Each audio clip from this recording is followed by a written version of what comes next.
शब्द वापस नहीं लेता हूँ कि सरकार ने क्या किया, सिर्फ इल्जाम लगाने से होगा कि काम। नीतीश की सरकार की पुलिस उन्हें क्यों पीटती है? अगर ये 2 करोड़ रोजगार हर साल देने का बात था, करने से कैसे आज हमारे बीजेपी कहती है चोर चोर मोसेरा भाई, जब वक्त आया तो सभी चोर। स्थानीय सांसद है, उनका जिम्मेदारी नहीं बनता कि वो जाकर के अस्पताल का देखें। सांसद जी उन्होंने कहा बागेश्वर वाले धाम अगर बिहार में आते हैं तो ये नहीं चलेगा। वो संविधान हम लोगों को इस बात की आजादी नहीं देता, छुआछूत हटा दिया, जातीय भेदभाव हटा दिया, तो फिर जातीय गणना करके लोग को जाति में बांटने। मेरा पहला सवाल था जातीय गणना जरूरी थी या आर्थिक गणना होना चाहिए था? नहीं, आप फिर महीने से आरजेडी विवाद के घेरे में है। जय हिंद, मैं हूं प्रेमराज चौहान और आप देख रहे हैं देश तक न्यूज। अभी हम हैं सुंदरनाथ धाम के और महादेव शिव के चरणों में। हमारे साथ देखिए यहाँ पर आरजेडी के कुछ नेता हैं और आज जो आरजेडी आने वाले विगत वर्षों में जो चुनाव है लोकसभा की, उसकी मजबूती के लिए संगठन जुटा रही है। पूरे बिहार में हर एक जगह संगठन को मजबूत करने के लिए उनके जो भी मेंबर हैं उनके द्वारा यह चलाया जा रहा अभियान और सभी लोग को एकजुटता कर रहे लोग। और बात करेंगे इनसे। हमारे साथ हैं आयुष अग्रवाल जी, हैं युवा नेता, फारबिसगंज के हैं। कुछ कड़वे सवाल करेंगे। आखिर अभी सरकार में आरजेडी है, 1 साल हुआ है लगभग बीजेपी से हटे हुए, उसके बाद बिहार में क्या क्या उन्होंने जो कहा था मैनिफेस्टो में पूरा किया है, और अगले बार जो लोकसभा चुनाव आ रहा है उसके बाद विधानसभा चुनाव है, इस चुनाव को लेकर इनका क्या रणनीति रहेगा और क्या गलतियां करी हैं आरजेडी, उस पर कुछ हम लोग नजर डालेंगे। सबसे पहले स्वागत है हमारे चैनल पे। बहुत बहुत धन्यवाद आपका। अग्रवाल जी, आप आरजेडी के युवा नेता हैं जी। अभी आप लोगों का अभियान चल रहा है, पूरे राज्य में आरजेडी को एकजुट कर रहे हैं। कुछ इधर लगभग 2-3 महीने से आरजेडी विवाद के घेरे में है, इस पे क्या कहना चाहेंगे? विवाद नहीं है, ऐसी कोई भी पार्टी नहीं है देश में जिसमें कुछ ना कुछ चीज़ें नहीं होती है, हमेशा होती रहती है। और विवाद किसी चीज़ का नहीं है। आप किस संदर्भ में देखते हैं, क्या संदर्भ में पूछना चाह रहे हैं, वो क्लियर करेंगे तो ज़्यादा अच्छा रहेगा। मेरा पहला क्वेश्चन ये रहेगा कि क्या आरजेडी हिंदू और मुस्लिम की वोट की लड़ाई लड़ती है या एमवाई समीकरण को ज़्यादा प्राथमिकता देती है? देखिए, इस तरीके से आप अगर जातिवाद की बात करेंगे तो आप एक युवा नेता से बात कर रहे हैं, और आप अगर जातिवादी पर बात करते हैं तो मुझे नहीं लगता है कि ये सवाल आपका जायज़ है। क्योंकि मेरा सवाल करने का मकसद इसलिए था कि जातीय गणना बिहार में हो रही थी। वैसे हाई कोर्ट ने अभी तत्काल स्थगित कर दिया है क्योंकि 500 करोड़ से किया जा रहा था। तो कहीं ना कहीं अगर देखा जाए तो जिस तरह आरजेडी शुरू से ही जात को प्रमोट कर रही है, जातीय गणना को भी लाया उसी ने, तो इस बात को हम जोड़ सकते हैं कि वो ज़्यादातर जातीय कारण ही चुनाव लड़ते हैं। सबसे पहली बात समझिए कि हमारे माननीय नेता श्री तेजस्वी प्रसाद यादव जी ने भी ये बात कही, स्पष्ट करी है कि ये जातीय जनगणना नहीं था, जातीय सर्वे था, जिसमें एक तरीके से जानने की कोशिश की जा रही थी कि किस तरीके से क्या चीज़ें बिहार में चल रही है।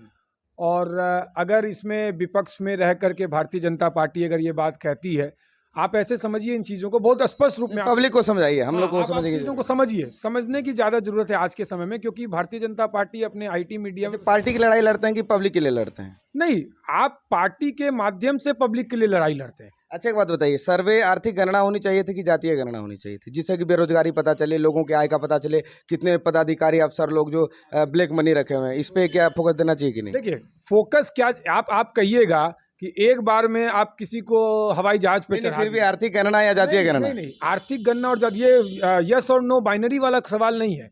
आपको समझना होगा कि आप राज्य चला रहे हैं, देश चलाने के लिए बात कर रहे हैं, तो आप ये बाइनरी में बैठ करके 0 और 1, 1 और 0 पे नहीं रह सकते। फिर भी दोनों में से किसको प्राथमिकता देनी चाहिए? प्राथमिकता की बात ही नहीं है ना, यहाँ पे बात है कि अब आप कहेंगे कि किसी पिता को एक बेटा है और एक बेटी है, आप कहेंगे कि किसको प्राथमिकता देंगे, बेटा को या बेटी को? पिता तो बोलेगा हमारे नहीं, दोनों को शिक्षा को देना चाहिए। नहीं, शिक्षा को हमारे शिक्षा मंत्री बिहार प्रदेश के माननीय प्रोफेसर चंद्रशेखर यादव जी किस तरीके से बिहार में शिक्षा व्यवस्था को लेकर के कार्य कर रहे हैं, ये किसी से छुपा नहीं है। इसलिए अभी बिहार सरकार की शिक्षा व्यवस्था चौपट हो गई है। नहीं, बिहार सरकार वर्तमान में बिहार सरकार को में रह करके शिक्षा व्यवस्था चौपट हुई है या क्या परिस्थिति रही है पहले, आपको ये समझने की जरूरत है। आप कहिएगा कि अभी 6 महीना, 1 साल, 2 साल में अगर शिक्षा व्यवस्था ऐसी है, निरंतर प्रयास किया जा रहा है हमारे माननीय नेता श्री तेजस्वी प्रसाद यादव जी के द्वारा और माननीय शिक्षा मंत्री प्रोफेसर चंद्रशेखर जी के द्वारा कि निरंतर कुछ ना कुछ बदलाव किया जाए। और आप चीज़ों को समझिए कि हमारे नेताजी के द्वारा ये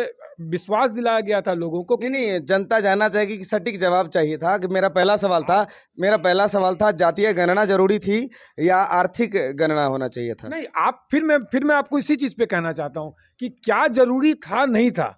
अगर जातीय सर्वे अगर शुरुआत हुई है तो आप उस पर पहले बात कीजिए कि जातीय सर्वे हो रहा था, जब ये सदन में पास हुआ तो कोई ऐसी बात तो है नहीं कि अलग से रह करके किसी राष्ट्रीय जनता दल या जदयू ने पास कर, सदन में पास हुआ था इस चीज का। आज तो बहुमत जिसका ज्यादा होगा राज्य विधानमंडल में वो पास हो जाएगा। ये सदन में पास हुआ था, उस समय भारतीय जनता पार्टी ने भी इसको पास किया था। पहली बात समझिए, पास हुआ था आप चीजों को समझिए पहले। आज भारतीय जनता पार्टी क्या कह रही है? वो कह रही है कि सरकारी वकील ने अपनी बातों को अच्छे तरीके से नहीं रखा। आज वो इसका विरोध करे, वो खुल के बोले कि मैं जातीय गणना का सर्वे का विरोध कर रहे हैं। वो अच्छा, फायदे क्या होंगे? सिर्फ सटीक जवाब दीजिए कि अगर जातीय जनगणना होता तो उसके बिहार में जनता को फायदा क्या होगा? कीजिए, जातीय जनगणना और जातीय सर्वे। जातीय सर्वे का मतलब क्या होता है? सिर्फ जात को गणना कर लेना, सर्वे कर लेना। यहाँ तो हर एक जात के एक एक भिन्न भिन्न लोगों का ना हो रहा था। वो तो जाति का कोड पहले बट गया था। सुनिए सर, ये जातीय गणना नहीं, जातीय जनगणना ही हो रही थी, जिसमें कि हर एक जात में ये बताया जाता कि किस जात के कितने लोग थे। तो ये जातीय जनगणना ही हुआ। तो जातीय गणना मतलब सिर्फ जात का गणना करना। आपके कहने से और जो दस्तावेज में चीजें आती है, दस्तावेज में क्या है? जातिगत सर्वे है, ये जातिगत सर्वे है, दोनों में अंतर रहेगा। तो इसका अर्थ क्या हो गया? आप सर्वे कर रहे हैं कि बिहार में किस तरीके से कितनी जाति के लोग क्या क्या कार्य क्योंकि आप जब उसका पूरा फॉर्म देखेंगे तो उसमें हर तरीके की चीजें बाइफरकेट करके रखी हुई है। तो अगर ये सरकार जानने की कोशिश करती है, सरकार अगर ये हक और अधिकार के लिए लोगों के अगर काम करके ये जातीय सर्वे कराती है तो इसमें कोई मेरे अच्छा, एक बात और, चलिए ठीक है, ये बात पब्लिक डिसाइड करेगी सही था कि गलत। और एक बात, कहीं ना कहीं फंडामेंटल राइट में सबको इक्वलिटी का राइट है, ठीक है, समानता का अधिकार है। और हमेशा आर्टिकल 15 आपने पढ़ा ही होगा कि वो अनटचेबिलिटी और कास्टिज्म कहीं ना कहीं खत्म हो गया था। तो क्या आरजेडी ने इस बात को रख के फिर से जातिवाद को बढ़ावा दे के लोगों में ये बांटने की कोशिश की नहीं कि जाति में बढ़ जाए? कभी नहीं, किसी सूरत जहाँ पे संविधान हम लोगों को इस बात की आजादी नहीं देता, छुआछूत हटा दिया, जातीय भेदभाव हटा दिया, तो फिर जातीय गणना करके लोग को जाति में बांटने का बहुत सटीक जवाब आपको मैं देता हूँ कि ये अनटचेबिलिटी और जितनी भी चीजें जाति को लेकर के है, ये आपको जमीन पर दिखनी चाहिए कि इसको आप कैसे विमुक्त कर रहे हैं। आज आप एक बात बताइए, जो गरीब शोषित वंचित समाज के लोग हैं, हमेशा तो उसी के नाम पे सरकार वोट मांगती है, लेकिन आज भी तो शोषित ही हैं। आज आप बीपीएल कहती है सरकार, लेकिन बीपीएल में तो लोग और गरीब हो गए, बीपीएल से छट गए, मजदूर हो गए, किसान। देखिए, आज आप अगर एक युवा नेता के साथ ये सवाल कर रहे हैं, आपका दायित्व है कि बताना जनता के लिए क्या सही है। देखिए, आपको सुनना भी पड़ेगा। आप अगर बीच में बात को काटेंगे तो ये चीजें नहीं है, क्योंकि आप अगर बात को रोकेंगे फिर आप उसको बीच में टोकेंगे तो ये सवाल जवाब दीजिए। ये आप देखिए, आप kind of Manish Kashyap type बात करना चाहते हैं कि आप एक बात बोल रहे हैं, बीच में अगर कोई दूसरा बोल रहा फिर आप उसको, देखो मनीष कश्यप टाइप। हमने उनकी बात नहीं की, यहाँ जर्नलिस्ट की बात नहीं हो रही, यहाँ पत्रकारिता की बात नहीं हो रही। आपको जवाब सुनना होगा, पब्लिक को आपको जवाब सुनना होगा। आप ऐसे समझिए कि आपको पता है कि हमारे देश के सर्वोच्च पद पर दलित समाज से रामनाथ कोविंद जी राष्ट्रपति बने, है जानकारी आपको ना? है कि नहीं है जानकारी? आपको क्या यह बात पता है कि जब वह एक बार मंदिर गए तो जब मंदिर से निकले तो मंदिर में उनको जाने से तो नहीं रोका गया, लेकिन जब वह मंदिर से निकले तो मंदिर को गंगा जल से धोया गया। क्यों धोया गया गंगा जल से? ये कहीं ना कहीं एक गलत है। जिस पार्टी के सुनिए, मैं पार्टी वाइज नहीं कर रहा, मैं जवाब देने के लिए नहीं, मैं सवाल करने के लिए हूँ, जवाब आपको पब्लिक देगी। नहीं, आप सुन लीजिए, मैं जवाब देने के लिए क्या हूँ, मैं पब्लिक को क्यों जवाब दूं? पब्लिक, आप नेता है, आप दें, मेरा सुन लीजिए। अगर बीजेपी ने धुलवाया तो गलत किया। और एक सवाल, आपके अभी जो माननीय जो पर्यावरण मंत्री हैं तेज प्रताप यादव जी, उन्होंने कहा बागेश्वर वाले धाम अगर बिहार में आते हैं तो ये नहीं चलेगा, वो धर्म पे बात कर। तो भारत में सबको अपने धर्म को मानने की आज़ादी है, आपको पता होगा, है कि नहीं? हमारा जो देश है यहाँ पर धर्मनिरपेक्षता है। तो फिर क्या आरजेडी को ये बात बोलना किसी भी धार्मिक गुरु के लिए और किसी भी धर्म के विशेष लोगों के लिए तो गलत है? ऐसे ही देखिए, आप उसको पूरा नहीं सुने, या फिर सुने तो आप उसको पूरी बात रख नहीं रहे सामने। हमारे नेता तेज प्रताप यादव जी ने कहा कि हमारा बिहार एकजुटता का संदेश देता है, सब धर्म को मानने वाला प्रदेश है। तो बागेश्वर का विरोध क्यों करेंगे हवाई अड्डा पे? आप सुनेंगे ना उनकी पूरी बात सुने, ठीक है। अगर बागेश्वर बाबा किसी भी तरीके से धर्म के नाम पर किसी को तोड़ने की साजिश अगर करेंगे, हमारे नेता ने भी स्पष्ट रूप से ये कहा है, और माननीय चंद्रशेखर यादव जी का भी ये बयान है। उन्होंने कहा कि देश में प्रजातंत्र है, किसी के लिए भी किसी का कहीं भी आना जाना स्वतंत्र है, वो सबके लिए स्वतंत्र है। फिर उनको रोक क्यों? उनको रोक कहाँ है? आप बात को समझ नहीं, उनको रोक नहीं है। आगे ये बात स्पष्ट रूप से कही गई है कि अगर उनके द्वारा धर्म के नाम पर लोगों को तोड़ने की कोशिश की तो जाएगी। सब धर्म वाले करते हैं। मुस्लिम धर्म के समुदाय में जहाँ मजलिस होती है तो वहाँ भी अपने धर्म की बड़ाई की जाती है, तो अपने धर्म के बारे में लोगों को बताना ही गलत कहाँ है? गलत नहीं है, अपने धर्म के बारे में लोगों को बताना बिल्कुल गलत नहीं है, लेकिन एक बात हमारे हिंदू धर्म में एकदम स्पष्ट रूप से कहा गया है कि आप अपने धर्म का प्रचार प्रसार कीजिए, लेकिन आपको अपने दूसरे धर्म का भी पूर्ण रूप से सम्मान करना ही होता है। एक मिनट रुकिए, सुनिए पूरी बात को। आप हमारे आपको पूर्ण रूप से दूसरे धर्म का सम्मान करना होगा। हिंदू धर्म आपको यह नहीं सिखाता है कि आप एक धर्म का पालन कीजिए और दूसरे धर्म का अपमान कीजिए, दूसरे धर्म के लोगों का अपमान कीजिए। आप अगर सच्चे हिंदू हैं तो आपका यह कर्तव्य बनता है कि आप मंदिर में पूजा करें। अच्छा, सुनने से पहले तेजस्वी जो भी तेज प्रताप यादव थे, बागेश्वर वाले का स्पीच सुनने से पहले उन्होंने ये कैसे कह दिया कि हम विरोध कर देंगे, जब तक उन्होंने ऐसा भाषण नहीं दिया होता? अगर गलत भाषण देते हैं तो उन पे केस भी की जा सकती एक है। अंग्रेजी में शब्द है इफ और हिंदी में उसको कहते हैं अगर। आप अगर माननीय नेता तेज प्रताप यादव जी की बात को सुनेंगे और माननीय चंद्रशेखर यादव जी की भी बात को सुनेंगे तो उसमें ये चंद्रशेखर जी भी पिछले दिनों विवाद में आए हैं। सुनिए, आप पहले पूरी बात सुनिए। तो उनके बयान में ये स्पष्ट कहा गया है कि अगर उनके द्वारा ऐसी चीज की जाएगी तो हम उसके लिए उनको बिहार में नहीं करने देंगे। बिहार में नहीं, ऑब्वियस बात एकदम। अच्छा, प्रदीप सिंह जी ने कल के पेपर में कहा है कि बिहार किसी के बाप की जागीर नहीं है यहाँ। अच्छा, प्रदीप सिंह जी ने कल के पेपर में कहा है कि बिहार किसी के बाप की जागीर नहीं है, यहाँ सब लोगों को बोलने का अधिकार है। तो सब लोग बोलते हैं, उसमें किसी को कोई आपत्ति नहीं है, तो बागेश्वर वाले धाम जी चिल्ला चिल्ला के कहेंगे किसी में हिम्मत नहीं रोक दे, इस पे क्या कहेंगे?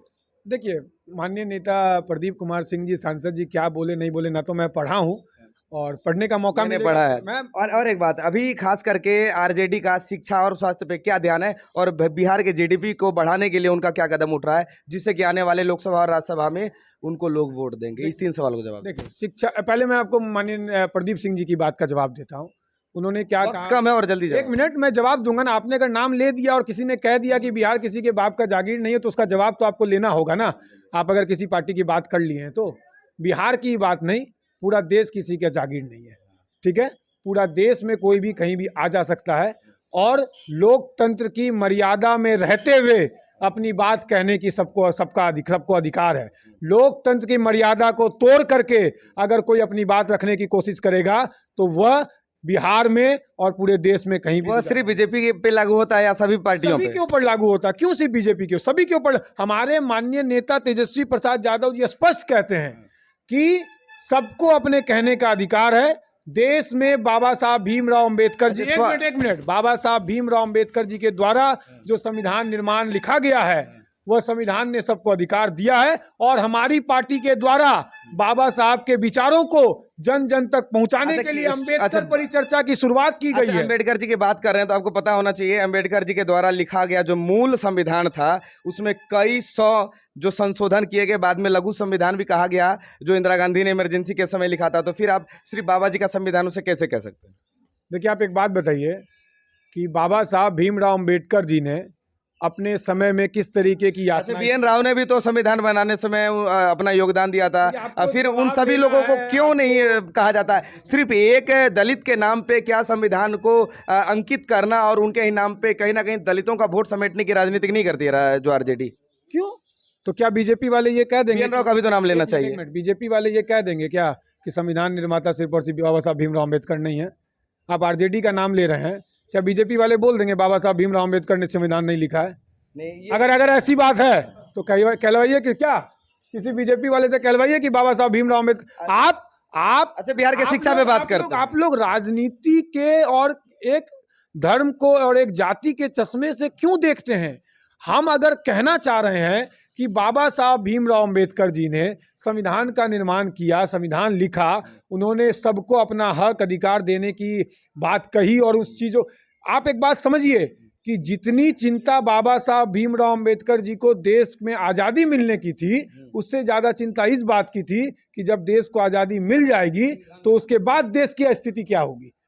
तो अगर उन्होंने देश को सुदृढ़ करने के लिए, अगर पहले भी तो देश चल नहीं रहा था ना, तो आप क्या कहना चाह रहे हैं कि बाबा साहब भीमराव अम्बेडकर साहब ने जो संविधान लिखा उसके बिना भी देश चल जाता? नहीं, कभी नहीं। तो फिर तो देश पहले भी चल रहा था, देश अभी भी चल रहा था, आप क्या यही कहना चाह रहे आज़ादी हैं? के विषय पे जाएंगे तो लंबा खींचा जाएगा। मैं बस बिहार के बारे में पूछना चाहता हूँ कि बिहार के जीडीपी को डेवलप करने के लिए और अभी जो बिहार का शिक्षा व्यवस्था है उसके लिए आपके जो सीएम हैं अभी नीतीश जी और जो राजद सुप्रीमो तेजस्वी यादव जी हैं और तेज प्रताप हैं, इन लोगों का क्या अभी तक का काम रहा है? और जिस तरह बिहार शिक्षा व्यवस्था आप जान सकते हैं कि चौपट हो चुका है कहीं ना कहीं उसके कगार पे, और सरकारी व्यवस्था में आपको अगर जाके देखें जिस तरह हम लोग जाके देखते हैं, मैं प्रमाण के साथ ही बोलता हूँ कि बिहार की प्राथमिक और माध्यमिक शिक्षा चौपट हो चुकी है।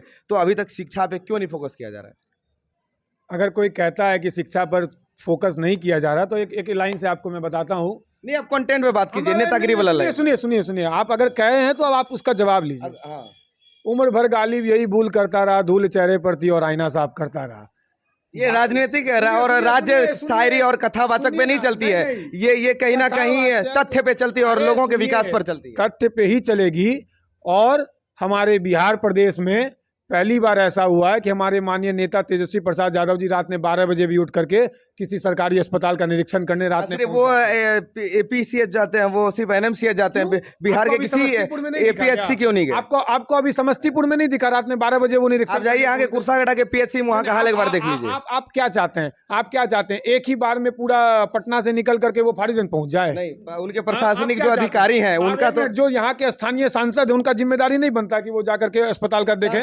सांसद जी कहते हैं कि कोई सुनता नहीं है उन लोगों का, बोलते हैं सरकार के अंदर जो है यहाँ के आईएएस भी है। स्थानीय विधायक यहाँ पे स्थानीय सांसद का जिम्मेदारी नहीं बनता वो जाकर के स्थिति को देखें? उनका नहीं सुनते, सरकार आरजेडी की है। आज से 6 महीना 1 साल पहले सरकार किसकी थी बिहार में? तब नहीं बन रहा था जाने में? हाँ, मतलब गजब बात है। अभी मान्य, हाँ ठीक है, हम ये बात से एकदम सहमत, आप हैं तो जिम्मेदारी हम किसकी? इस बात से एकदम सहमत हैं कि माननीय नेता, इसका मतलब सिर्फ राजनेता जब जिनकी सत्ता हो एक दूसरे पे लालछन लगाने के लिए पार्टी में आते हैं। आप अगर बीजेपी है तो बीजेपी आरजेडी पे क्लेम करेगी, आरजेडी है तो बीजेपी पे क्लेम करेगी, लेकिन अपने जिम्मेदारी को कोई निर्वहन नहीं करेगा। आपके कहने का मतलब यही है। जिस तरह अभी आप बीजेपी पे गए 6 महीना पहले वो था, लेकिन अभी जो वर्तमान में है खुद पे जिम्मेदारी क्यों नहीं लेते? एक बात बताइए हमको, भारतीय राजनीति में अगर कोई, बिहार की राजनीति की बात अरे कीजिए। आप बिहार की राजनीति, भारतीय राजनीति आप बात कर, आप बिहार में बैठे तो बिहार की राजनीति हो रही है। आप ऐसे समझिए कि हमारे सरकारी अस्पताल, जनता समझेगी। अरे भाई एक ही बात है, आप जनता नहीं है, आप यहाँ के वोटर नहीं है, हम उनका रिप्रेजेंटेटिव हैं। आप लोकसभा विधानसभा क्षेत्र के वोटर नहीं है। कहीं ना कहीं मेरे से ज्यादा इम्पोर्टेंट है यहाँ का जनता। वोटर है कि नहीं है? आप वोटर है कि नहीं? आप युवा हैं कि नहीं? है ना? तो अगर हम आपको कर रहे हैं तो क्या आप अपने आप को ये नहीं मानते कि अगर हम आपको युवा होने के नाते आपको संबोधित कर रहे हैं तो आपके माध्यम से हम सभी युवाओं को संबोधित करने के लोगों को भी समझना कर रहे हैं ना? अगर हम चाचा के माध्यम से अगर संबोधित कर रहे हैं तो इस क्षेत्र के लोगों को संबोधित करने का प्रयास कर रहे हैं। हमारा शिक्षा की बात रही थी, शिक्षा की बात कीजिए। आज आप देखिए कि हमारे बिहार सरकार में माननीय नेताजी के द्वारा, तेजस्वी प्रसाद यादव जी और माननीय मुख्यमंत्री नीतीश कुमार जी के द्वारा कहा गया कि हम लोगों को सरकारी नौकरी देंगे। आज सरकार बनने के बाद, टोकिएगा मत इसमें, हमको पूरी बात रखने दीजिए। सरकार बनने के बाद महागठबंधन की निरंतर शिक्षा विभाग, स्वास्थ्य विभाग और अन्य विभागों में जिस तरीके से नौकरी दी जा रही है, आज मैं एकदम गर्व से कह सकता हूं कि जिस उम्मीद और जिस विश्वास के साथ माननीय नेता तेजस्वी प्रसाद यादव जी के द्वारा और तेजस्वी प्रसाद यादव जी के ऊपर लोगों ने भरोसा जताया था, एक युवा चेहरा के ऊपर भरोसा जताया था और महागठबंधन की सरकार बनी, उसके बाद जिस चीजों को लेकर के महागठबंधन की सरकार बनी थी उस चीजों को जमीन पर लाया जा रहा है कि नहीं लाया जा रहा है? उस चीजों को बीजेपी खो गया, मतलब महागठबंधन हो गई, तो इस पे क्या कहना चाहिए? इसका बहुत अच्छा जवाब, इसका हम आपका बहुत अच्छा जवाब देते हैं। भारतीय जनता पार्टी केंद्र में है ना, कोलेशन एनडीए चला रही है या बीजेपी का शासन है या एनडीए का शासन? एनडीए का फुल फॉर्म क्या है? नहीं पता मुझे। नहीं पता आपको? National democratic alliance. अलायंस का क्या मतलब होता है? गठबंधन। बीजेपी सूची देगी कि एनडीए के अंदर में कितनी पार्टी है? दे देगी, आप निकाल सकते हैं। आरटीआई लगा देगी ना? आरटीआई क्यों लगाना, निकल जाएगा ऐसे? निकलेगा ना? उसके अंदर कितनी पार्टी है बताएंगे ना? बताएंगे। तो बीजेपी ये क्या नहीं कहती है कि हम बीजेपी के दम पे सत्ता में है?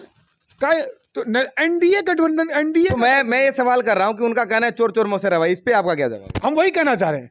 अभी अगर क्षेत्रीय पार्टी सब मिल करके एक गठबंधन बन जाता है तो वो कहेंगे चोर चोर मौसेरा भाई, और आप एनडीए बना करके उसके अंदर में 75 पार्टियां हैं तो वो आपका गठबंधन नहीं है, वो आपका अकेले का है। और एनडीए आपका अकेले का, जिसका लास्ट में अलायंस आकर के वो गठबंधन होता है। और शिक्षा की बात अच्छा शिक्षा और आपको बताते हैं इसमें बाकी क्षेत्रीय पार्टी अगर मिल जा रहा है तो चोर चोर मोसेरा भाई। और बताते एक बात और, आप देखिएगा जो जितना 2014 में जितना पार्टी सब उनके गठबंधन में था ना, सब धीरे धीरे छटते चला गया। चंद्रबाबू नायडू साहब छट गए, शिवसेना छट गई, फिर भी मजबूत होती जा रही है कहीं ना कहीं। कैसे मजबूत आप कैसे कहते हैं? एक बात और है, लोग कहता है मजबूत हो रहा है, बहुत बड़ा पार्टी। कितनी बड़ी पार्टी है, कितनी बड़ी पार्टी है भाजपा? वो 36-37% उसका कुल बहुमत का वोट आया आप एक था। बात बताइए, लोकसभा चुनाव में 42-45% जितना परसेंट भी वोट मिलता है, मान लीजिए एनडीए को, बीजेपी हम नहीं बोलेंगे क्योंकि गठबंधन है, एनडीए है, एनडीए को मान लीजिए 42-45% वोट मिलता है। देश तो 100% है ना? जो 60% जनता वोट नहीं दे भी तो खाते हैं ना। 60% जनता जो वोट नहीं दे रही है वो तो बीजेपी के खिलाफ है ना, उसकी पॉलिसी के खिलाफ है ना। अरे आप हमको बता, बीजेपी कहती है चोर चोर मोसेरा भाई, जब वक्त आया तो सभी चोरे। ये 2 करोड़ रोजगार हर साल देने का बात था, 9 साल हो गया 18 करोड़ रोजगार। क्या पकौड़ा तल के रोजगार मिलेगा? तो बिहार का भी तो अभी वही हाल है। मैं बोल रहा हूँ शिक्षा की बात बोले, और जीडीपी को कैसे आरजेडी डेवलप करने की प्लानिंग कर रही है। जीडीपी का फुल फॉर्म बताइए। Gross domestic production. उसका क्या मतलब है?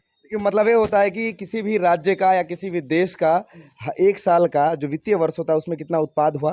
वैसे तो खासतर यह शुद्ध नाप नहीं है, फिर भी जीडीपी ही लिखा जाता है पूरे वर्ल्ड में। तो इस पे मेरा जनता पूछ रही है कि बिहार का जो जीडीपी है अभी 96 बिलियन अप्रोक्स है, इसको कहीं ना कहीं 150 या 300 बिलियन ले जाना चाहिए। पूरा ध्यान नहीं है इसलिए हम उसमें नहीं। हाँ बोलिए कि कैसे डेवलप करेगी, उसका क्या स्ट्रेटेजी है? आप जीडीपी को कैसे बढ़ाएंगे जब आपका व्यवसायी कम्युनिटी आपका आगे बढ़े? मैं खुद प्रदेश महासचिव हूँ व्यवसायी प्रकोष्ठ का। आपका व्यवसायी कम्युनिटी बढ़ेगा, उत्पाद बढ़ेगा आपकी। अच्छा बिहार जब तक उत्पाद कैसे बढ़ेगा? बिहार में बाढ़ नियंत्रण के लिए अभी तक आरजेडी क्या की है? आप पर्टिकुलर आरजेडी क्यों कहते हैं कि आरजेडी क्यों क्या की? अभी वही है, मैं सिर्फ आरजेडी सवाल कर रहा हूं। आप कैसे कह सकते हैं? आपका सवाल राज्य सूची पे बात कर रहा हूँ, ना ही तो मैं संघ सूची पे बात नहीं कर रहा। राज्य सूची पे बात आप आरजेडी के नेता हैं कि बीजेपी के? अरे आप ये आपका एकदम वो सवाल है। आप ये समझिए कि आप बाढ़ की अगर बात कर रहे हैं, बाढ़ कोई आज की समस्या है देश बिहार की, तो नियंत्रण के लिए सरकार तो कुछ करनी चाहिए ना। अरे आप बताइए आज की समस्या नहीं है। हाँ शुरू से है तो रोकेगा कैसे?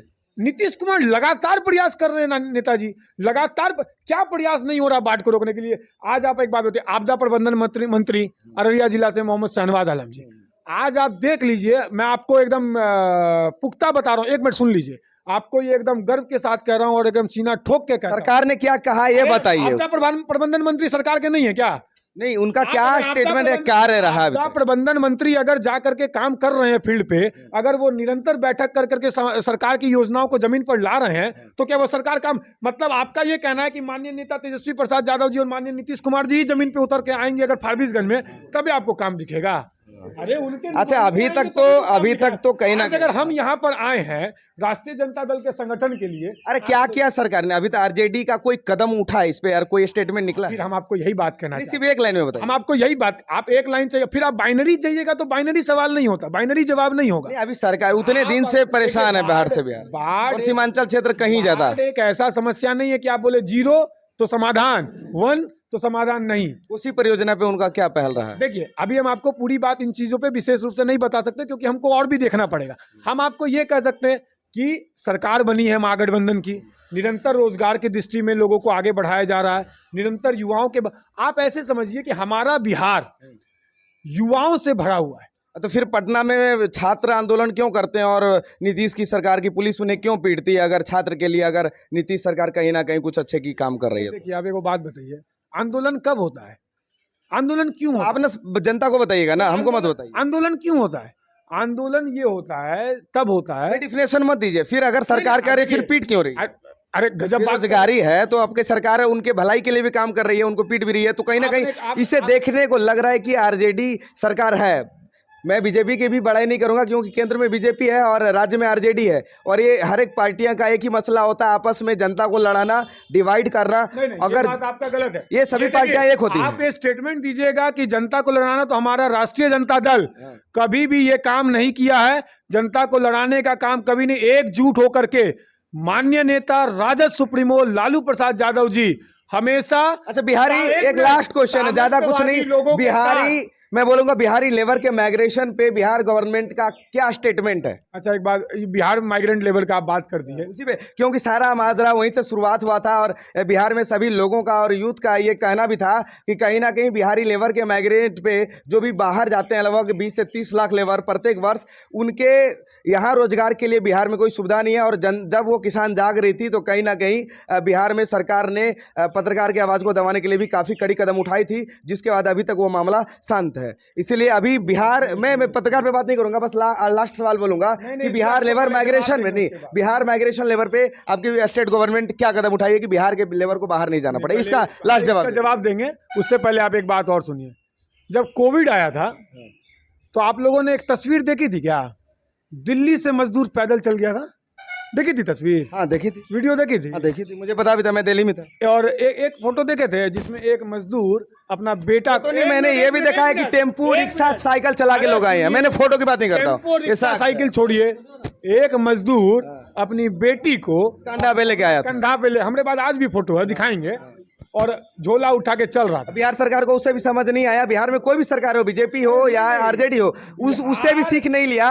उसके बाद भी लेबर माइग्रेंट करके बाहर गए, लेकिन उस पर आज तक किसी सरकार ने कोई कदम नहीं, बस ये जनता को मूर्ख बनाने की काम कर रहे। दोनों सरकार की बात बोलता हूँ। आप हमारी एक बात सुनिए, वो जब तस्वीर आई थी ना तो केंद्र में भाजपा सरकार थी, और मैं पहले भी बोला हूं कि लाल छल लगाने से जो गलतियां वो नहीं होंगी। तो अपने पार्टी के लिए आप नेतृत्व कर रहे हैं तो उनके विषय पे कहिए कि सरकार ने क्या स्टेटमेंट दिया, क्या बिहार से जो माइग्रेंट होते हैं लेबर, उनकी बातों पे बोलें, सिर्फ उनकी बातों। नहीं, आप अगर आप कहिएगा कि भाजपा ने जो गलती कर दी, भाजपा के शासन में जी आदमी को शोषित होने का दंश झेलना पड़ा, आज हम उसको कहेंगे नहीं, सिर्फ आपकी सरकार ने क्या किया, सिर्फ इल्जाम लगाने से होगा कि काम करने से होगा?